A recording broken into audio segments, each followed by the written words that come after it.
This is a wrist extension stretch. It's designed to stretch the flexor tendons and flexor muscles of the forearm and the wrist. What you want to do is use your other hand and gently squeeze right at the level where your fingers join up with your knuckles, right here. Start with your elbow back against your side and slowly push forward with your elbow. Try to make sure that you keep the elbow close into the center of your body, and then slowly move forward until you feel a good stretch. As with all these stretches, you want to hold the stretch for 25 to 30 seconds, and it should feel comfortable.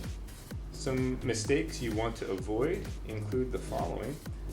Number one, make sure that you are not gripping your fingers down at the bottom. You don't want to do this because you'll stretch out the joints of the hand and you may hurt yourself, but you won't really be stretching the wrist and forearm properly.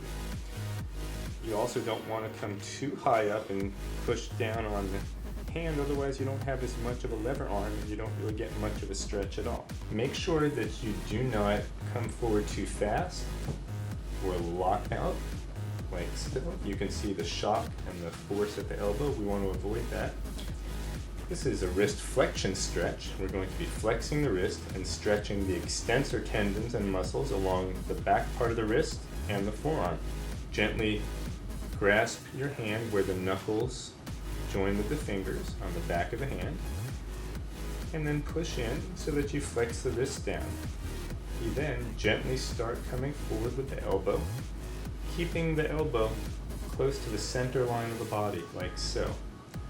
And then you start to push forward until you feel a nice stretch. Some mistakes to avoid with this stretch include the following.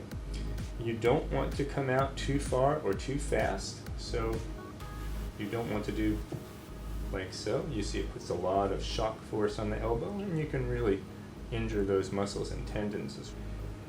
You want to avoid coming down too far on the fingers. Otherwise, as you press down, you press on the fingers and you get a stretch at these joints, but you fail to exert appropriate stress on the wrist and the forearm.